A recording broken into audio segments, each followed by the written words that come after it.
You have passed, and now the remaining spouse has a huge tax bill coming their way.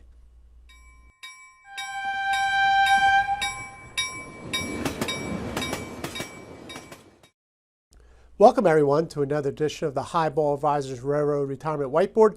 My name is John McNamara of Highball Advisors, and today we're going to talk about, well, not a great part. I mean, you've probably passed, but the point is we got to prepare for things like this, and this all goes into the estate planning topics that I talk about. But one of the big things in tax planning, really in this part, is the widows, what they call the widow penalty.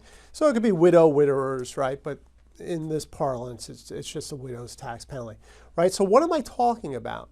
All right, so let's just go over what this widow penalty is. So basically, it's the surviving spouse pays more taxes on less income after the death of a spouse.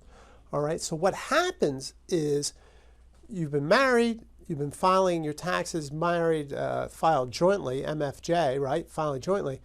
Now, that's fine for that year, the death of the spouse, but the next year, the surviving spouse is now paying as single, all right? And that's a big hit. That is a big hit. So they call that the widow penalty.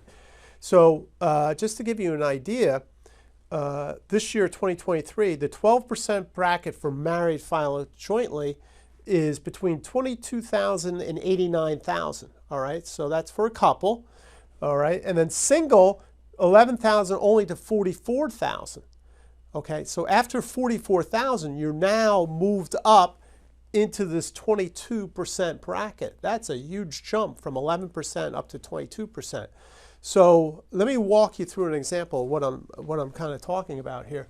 So just to give you an example, let's say a retired couple has modified adjusted gross income of $85,000. All right, so their marginal rate is at 12%, okay? They're underneath the 89%, all right? Now, let's say a widow with modified adjusted income, and we'll say that her, in this case, we'll say it's a she, right? Let's say her income is going to be a little bit lower because just for your railroad retirement, right? This spousal annuity goes away and the survivor annuity kicks in. So that will drop the railroad retirement portion of her income. So let's say it's $72,000. So now she's making less income, and she's no longer in the 12% bracket. She's now in the 22% bracket. All right. So that is the widow's penalty right there. Is she's now single, okay? Not for the year of the death of her husband, but going forward, she's now in the single.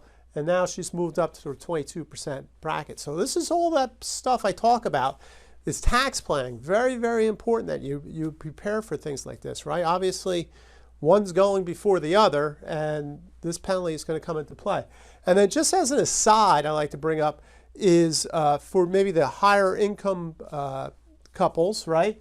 Your IRMA, your Medicare penalties, okay, no longer married filing jointly starting at $194,000 a year of income.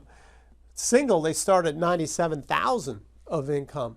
All right, so now those penalties are going to start kicking in on a monthly basis. So that's just another thing you can look at. So let's look at some ways we can maybe plan for this or some things that we can do.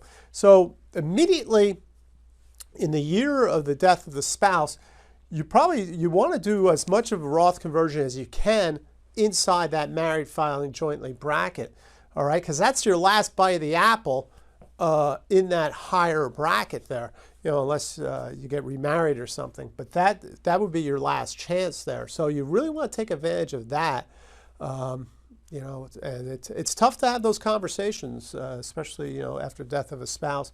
Say, hey, let's do a Roth conversion. Well, you know, so you got to. You know, all these conversations have to be pre-planned, in my opinion. And then going forward, just things that you should be looking to do now is just constantly looking to do Roth conversions. All right, and you know, you have to do. I've done lots of videos on Roth conversion. You go back on that, and obviously it's all about tax planning, right? Doing them in lower brackets. But we're also going to fight against this widow's penalty by, if we keep doing it, we're going to take down those required minimum distributions that you're going to have to do on your 401k, right? And we're going to knock them down so when you do get into that widow penalty situation, it won't be as painful. Because remember, any distribution out of an IRA or 401k gets taxed as income. All right, so if we can do as much as we can in a Roth conversion, that would be great. So I hope you found this helpful.